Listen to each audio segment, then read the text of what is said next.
Agora a gente inicia o nosso módulo 4 e é o primeiro mais hands-on, né? Que a gente vai fazer alguma coisa na prática aqui para a gente poder já começar a entender o que é um processo de desenvolvimento de software, como é que a gente padroniza as coisas, para onde a gente vai. A gente podia começar por várias partes, inclusive por parte de requisito, levantamento, transformar um requisito em história, enfim, várias partes. Eu optei da gente trabalhar com a parte de planos e cenários, que na minha visão, dado o nosso grau de maturidade hoje, é o ponto onde a gente mais precisa trabalhar. O levantamento nosso de requisito tem falhas, tem problemas, mas a gente tem um levantamento até ok. A gente precisa, portanto, focar onde é o nosso gargalo. E nosso gargalo hoje é a parte de planos e cenários de teste. Para tal, nós vamos usar aqui um cenário simulado. Como que vai ser isso? Nós vamos imaginar o seguinte: um sistema que nos foi encomendado com o seguinte requisito: cadastre clientes. O sistema permitirá o cadastramento de usuários contendo nome, que será obrigatório, CPF, obrigatório e válido, um CEP, obrigatório, e o endereço, também obrigatório. Dados esses requisitos, eu vou transformar esse requisito em uma história. O que é uma história? É uma jornada do cliente pelo sistema. Porque a partir do momento que eu entendo o que é um requisito, o requisito eu estou entregando para ele, pode ser por meio de um produto, do serviço, ou até de um curso. Mas ele vai precisar ter uma jornada dentro daquele sistema. A história vai descrever essa jornada. Ela nada mais faz do que pegar um requisito ou um conjunto de requisitos que deixem aquele processo consistente e vai descrever o que o usuário vai fazer. Por exemplo, o nosso requisito lá, cadastro cliente, onde o sistema permitirá o cadastramento de usuários contendo nome, CPF, CEP e endereço, obrigatórios no caso do CPF, válido. Eu posso contar a história da seguinte maneira: como pretendente a cliente. Por que é pretendente a cliente? Porque o usuário ainda não é cliente, ele está se cadastrando nesse momento. Como pretendente a cliente, o usuário poderá acessar a plataforma, onde deverá informar um nome, deverá fornecer um CPF válido, inserir um CEP e fornecer um endereço. Reparem bem, ele poderá acessar. Por quê? Porque ele deve acessar, ele poderá acessar para ele começar a trabalhar. É opcional ele ir ou não. Se ele não for, nada acontece nessa jornada. Contudo, quando eu uso ali o verbo deverá, significa que é uma obrigatoriedade. Ele precisa, sim, fornecer aquelas informações. Então eu estou contando para ele, ou eu estou contando para quem vai testar, como que esse teste vai ser feito, como é que vai ser essa jornada do cliente pelo produto. Dado essa história, eu consigo deduzir algumas maneiras de testar. Essas maneiras de testar é o que a gente vai chamar aí de cenários de teste. Tá? Por que é cenário? Porque eu vou ter um cenário 1, cenário 2, é como se eu estivesse atuando como pretendente a cliente em cima daquilo ali. E aí o ideal é a gente sistematizar. A gente sistematiza primeiro quais são os sub-requisitos ou requisitos que eu estou entregando aqui dentro desse projeto. Vamos lá. Eu encontrei 5 requisitos detalhados aí dentro dessa análise primordial. O primeiro requisito, que eu estou chamando de REC 001, é que o pretendente a cliente poderá acessar um link. Ou seja, ele tem que achar o sistema e, dado onde ele achou o sistema, ele tem que poder acessar. Aí nós podemos trabalhar essa questão da maturidade, o sistema tem que estar íntegro, ele tem que estar num link protegido, enfim, são várias questões que a gente pode colocar aí. Mas nós vamos focar nesse primeiro momento na disponibilidade. O link ele precisa estar disponível para o cliente. O requisito número 2. Campos obrigatórios precisam ser preenchidos. Ou seja, se eu tenho um campo lá e esse campo não está sendo preenchido, eu não posso deixar esse formulário, ou seja lá o que for que eu vou desenvolver, passar para frente. Lembra, eu preciso proteger o meu cliente de errar. Eu preciso fornecer informação para ele de que aquilo ali não está legal. Além disso, o requisito 3, o CPF deverá ser validado pela regra do governo federal. E aí a gente tem uma coisa interessante. O requisito aí já não é mais do cliente.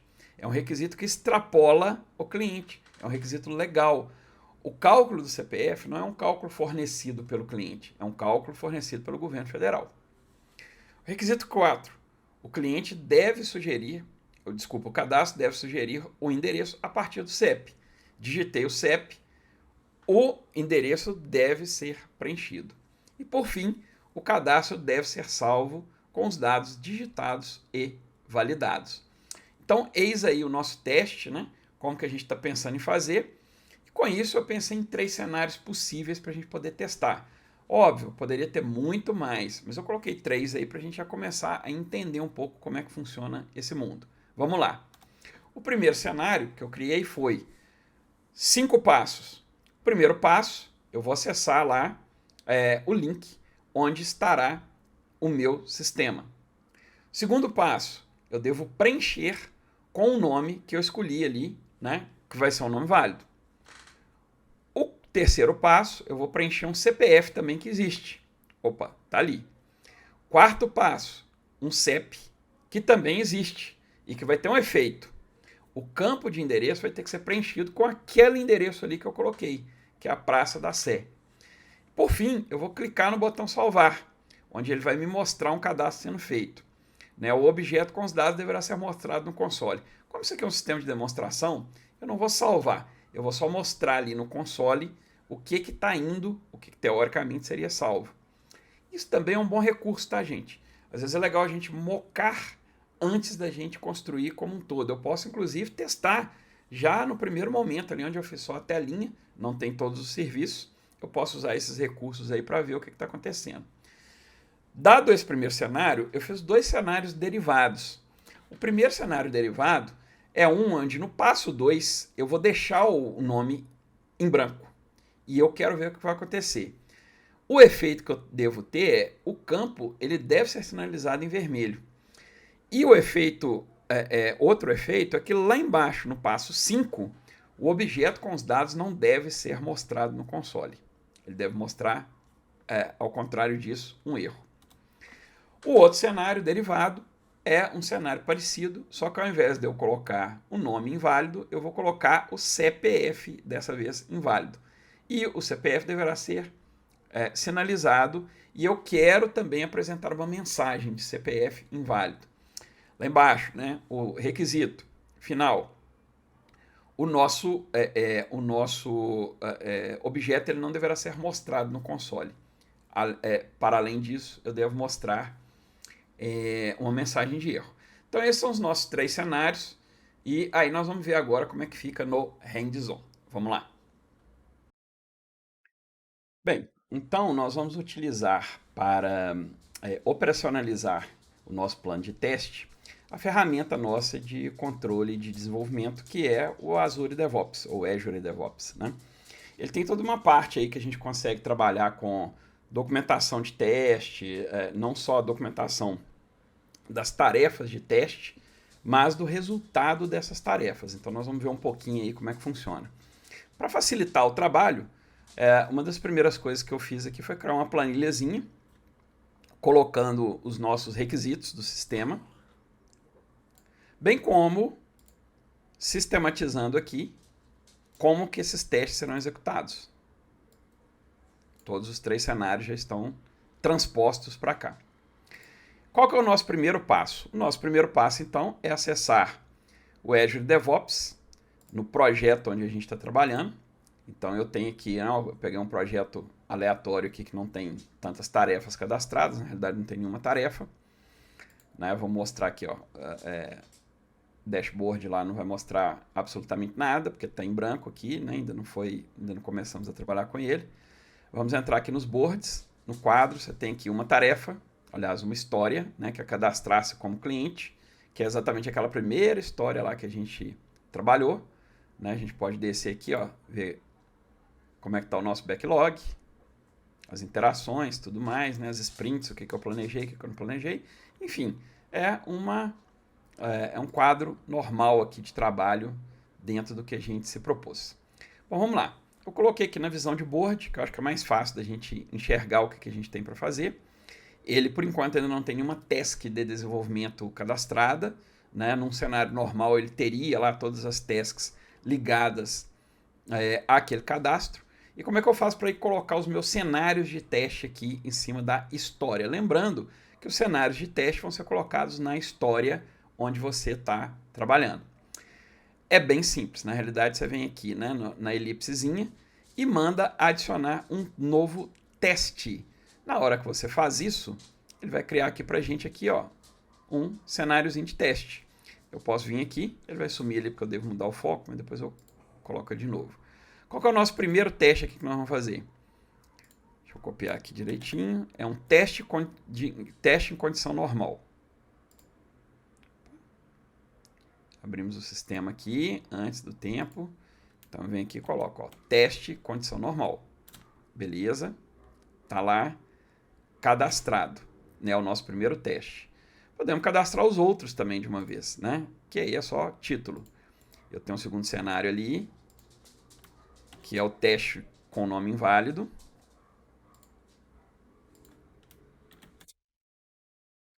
E vou cadastrar ali o meu terceiro cenário, que é um teste com CPF inválido.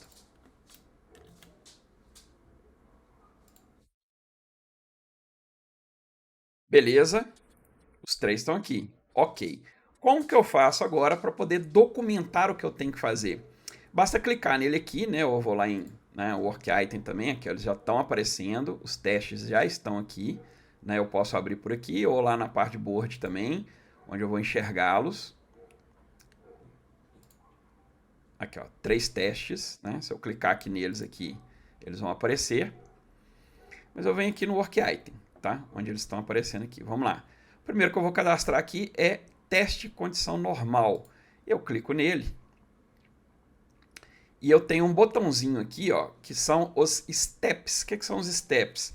É cada um dos passos que eu vou seguir para poder executar esse teste. Vamos lá. Já deixei aqui tudo previamente digitado. Meu teste de condição normal. Qual que é o primeiro passo? Acessar ali o localhost, que é o link que eu estou utilizando. Qual que é o meu segundo passo? Vou preencher aqui com o nome previamente escolhido. Qual que é o terceiro passo? Vou preencher aqui com CPF. Vou tirar essas marcações. É claro que, tá, gente, eu estou tirando a máscara porque eu não fiz validação de máscara nesse exemplo. Então, para não dar problema ali com o CPF com máscara, já estou tirando ali para evitar, né, algum tipo de esquecimento ou erro ali. Passo 4, preenchimento do CEP.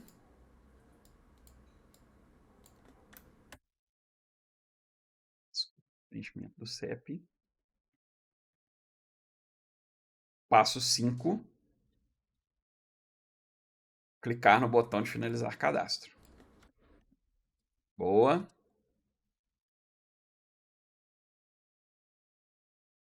Bom, errado, finalizar cadastro. Tá aqui os nossos passos, né?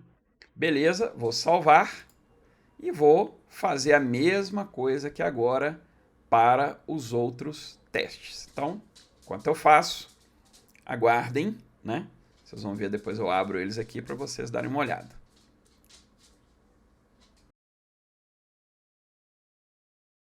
Bom, então vamos lá.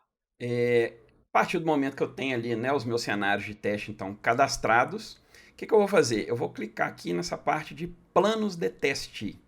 O que são os planos de teste? São todos os planos que eu vou colocar ali para poder ser executados.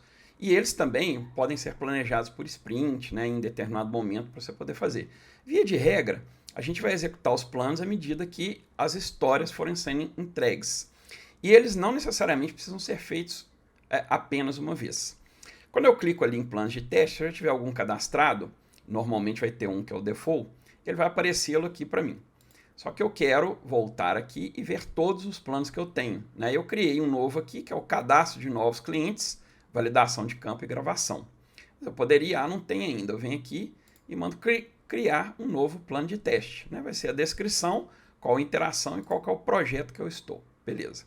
A partir do momento em que eu estou ali nos meus planos de teste, vamos voltar lá. Vou entrar nesse aqui, que foi o que eu criei. E agora eu vou definir esse plano de teste, né? Eu vou começar a criar aqui como é que eu vou fazer essa gravação. Olha só, não tem nenhum caso de teste aqui, né? Não tem nenhum cenário. Então o que eu vou fazer? Eu vou criar aqui ó, um novo caso de teste. Ele vai abrir para mim um cara daquele que eu fiz que está em branco. Mas não é isso que eu quero, porque eu já cadastrei os meus planos de teste. Então eu venho aqui ó, e mando adicionar um existente. Na hora que eu clico, ele me mostra aqui né, um filtro de todos os work items que eu tenho. Vou mandar executar e ele vai selecionar para mim aqui quais são os planos que eu tenho. Então eu vou pegar primeiro aqui, ó, selecionei o normal, posso selecionar nome inválido e o CPF inválido. E eu mando adicionar os casos de teste. Eles vão aparecer aqui para mim. Feito isso, eu já estou com o meu roteiro pronto para poder começar a testar. Isso aqui não precisa ser feito na hora que vai testar. Isso pode ser feito, por exemplo, no planejamento do sistema. Lá atrás, na hora que está criando as histórias e tudo mais, já pode criar isso aqui. E você pode adicionar outros à medida da necessidade. Vamos lá. Então eu quero executar primeiro esse aqui, que é o teste em condição normal. Então o que eu faço? Eu venho aqui para, marquei ele, venho aqui para a aba execução. Vamos lá, executar em condição normal. Olha que interessante que eu posso fazer aqui no Visual Studio. Eu vou executar para uma aplicação web. Isso aqui é legal porque se eu for fazer também no telefone celular, ou seja lá o que for, também dá para fazer desse jeito. Mas aqui ele abre um checklist para mim, que é exatamente o checklist do meu sistema. Olha que bacana. Vou abrir então a minha aplicação. Coloco o checklist, por exemplo, aqui do lado, ó, do ladinho, e vou executando. Então, eu já abri aqui de antemão o link da aplicação. Opa, tá lá. Vamos colocar aqui menor em duas telas, para que ele não perca o foco da aplicação e nem o foco checklist. Tá aqui. As duas coisas estão aqui, beleza? Passo 1, acessei. Opa, deu bom. Passei. Legal.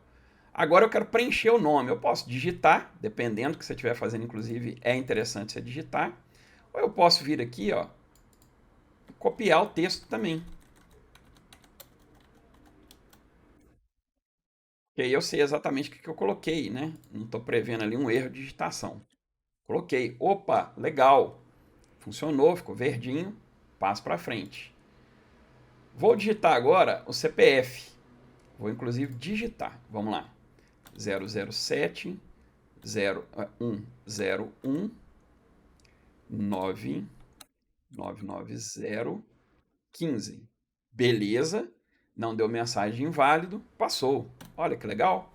Vamos agora para o CEP 0100100. Lembra que tem um efeito. Ó. O campo deve ser preenchido com Praça da Sé, o campo endereço. Passei. Perfeito. Preencheu, tudo beleza. Na hora de eu clicar em salvar, salvei. Aqui, ó. Pô, legal, porreta. Passei no teste. Perfeito. Tudo ok. Tá lá. Posso vir aqui, né? Mandar salvar. Executei legal. Ele vai, inclusive, colocar lá, né? Como uma execução bem feita. Passei e salvei, tá? Ele guarda esse histórico lá pra gente. Isso é legal aqui, ó. Passed. Ou seja, esse teste deu bom. Vamos lá, agora vamos fazer esse segundo teste, que é o nome inválido. Então, Run for Web Application. Cliquei aqui. Abriu de novo. Vou entrar desta vez. Eu vou dar um refresh aqui na minha telinha. Como se eu estivesse acessando. Ok, passou, beleza. Vamos deixar o nome em branco. Legal. Opa, sinalizou de vermelho. Que bom. Vamos preencher o CEP. Vamos. 007 101 99015. Reparem, gente, que o segundo passo deu erro. E eu coloquei como ok. Por quê? Porque eu quero testar o erro, para ver se ele está me dando feedback Legal. Beleza. CEP 01 001 000. Passamos. Legal. Bom demais. Se eu clicar aqui agora, os dados não podem ser mostrados no console. Vamos ver? Ixi, mostrou. Deu ruim. Então, reprovado. Olha lá. Passo 5.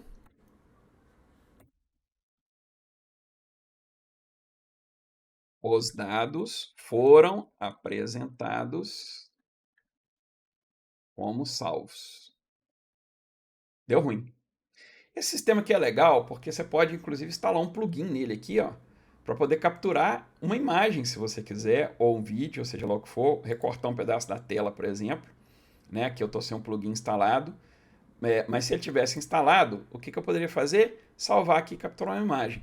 Posso também dar um print screen, salvar no disco e mandar anexar a imagem aqui depois, tá? Isso é legal para quê? Para que a gente tenha uma documentação, tá? Existente. E aí você pode, inclusive, ó, gerar aqui, a partir desse cara, um bug, né? Uma task de um bug aqui, que ele já está sendo testado, ou criar um novo bug, beleza? Então vamos lá, vamos salvar e fechar. Na hora que eu venho para cá, aqui ó, teste falho. Deu ruim. Perfeito. Vamos fazer agora o último teste nosso, que é CPF inválido. Vamos lá. Abrir a janelinha. Vou acessar aqui. Passou. Primeiro deu ok. Vamos digitar o nome. Jean Pierre Fernando. Beleza, ok.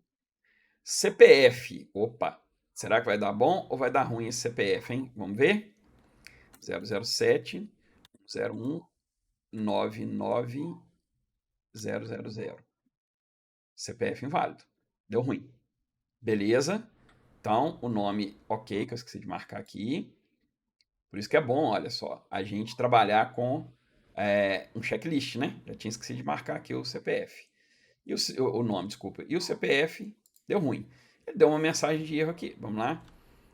Opa, desculpa. O CPF deu bom também. Não deu ruim, não. Deu bom. O CEP, nós vamos preencher. Ele deu uma mensagem ali porque eu tinha mudado o foco para o campo de CEP. E ele deu um efeito indesejado. Né? Que é bom também depois a gente pensar se a gente quer trabalhar com isso ou não. Ali é porque eu acho que eu digitei errado, tá, gente? Vamos lá. Isso é legal também pra gente ir vendo, né? Ó, digitei certinho, deu certinho, passou. Agora vamos clicar no botão. Legal, cara, ele não deixa clicar no botão. Por quê? Porque o botão está desabilitado. Será que é um efeito que eu estava esperando? Não sei. Mas aqui, ó. Os dados não devem ser mostrados no console. Ficou ambíguo, né? Então, o que eu posso fazer? Eu posso vir aqui e reprovar. Por que eu vou reprovar? Porque o próprio teste estava ambíguo. Significa que o requisito está ambíguo. Não está claro se o botão deve ficar desabilitado ou se ele não deve gravar. Legal, porque com isso, o que eu estou começando a fazer? Estou começando, inclusive, a mandar mensagens para o meu analista. E isso fica tudo gravado, fica tudo documentado. Né?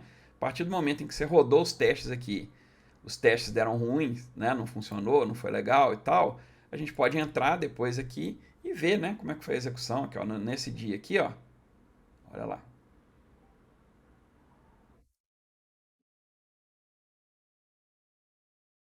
Nesse dia aqui eu entrei e não deu bom, né? Olha aí que legal, né? Ele abre uma janelinha me falando aí o que deu de problema. E aí a gente pode tratar esses problemas aí, né? Lá viu o resultado. Ele pode me mostrar aqui, né, um sumário, o que aconteceu, o que não aconteceu, olha só. Tem toda aqui uma tratativa para poder fazer isso. Tá? Inclusive dá para a gente poder criar um novo bug a partir disso. Né? Ou seja, eu crio uma nova task, que é um bug, em função disso. Ou eu crio um novo bug, ou eu adiciono um já existente. Bom, pessoal, é isso, né? Eu acho que se a gente conseguir fazer essa primeira parte aí, que é cadastrar os testes e ir fazendo esses testes, já é bastante coisa. Essa primeira fase desse treinamento nosso, ele fica aqui. A gente ainda tem mais 2 módulos que vão ser adicionados aí ao longo do tempo. O primeiro deles é um módulo que fala a respeito de testes automatizados. Nós vamos aprender como é que faz teste automatizado em código. E por fim, nós vamos ver aí toda essa parte de acompanhamento desse processo nosso de testes, principalmente vendo idas e vindas, como é que tá, como é que não tá, o que tá indo, o que tá voltando, quantos bugs a gente está produzindo em cima disso ou não. Então a gente fica por aqui. Agradeço aí a vocês pela paciência, né? E também pelo empenho.